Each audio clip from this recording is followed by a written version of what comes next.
Welcome to Kenton's videos. Enjoy the video. In this video, I will explain how to reset your Jeep Compass check engine light.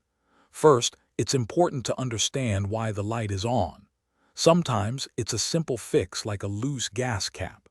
Ensure your gas cap is securely tightened, then drive your vehicle for about 10 to 15 minutes.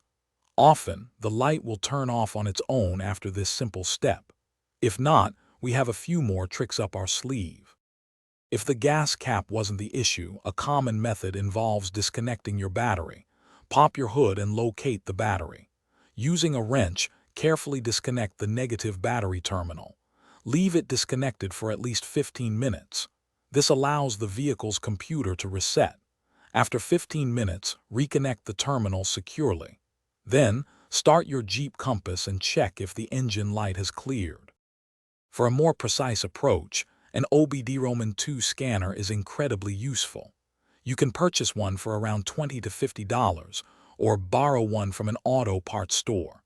Locate your diagnostic port, usually under the driver's side dashboard. Plug in the scanner, turn your ignition to the on position, and follow the device's prompts to read and clear the trouble codes. This method directly communicates with your Jeep's computer. While these methods often work, sometimes the check engine light indicates a more serious problem. If the light reappears shortly after resetting, or if your Jeep Compass is exhibiting unusual symptoms like reduced power or strange noises, it's time to consult a professional mechanic. Ignoring a persistent check engine light can lead to more significant and costly repairs down the road. Stay safe and keep your Jeep running smoothly.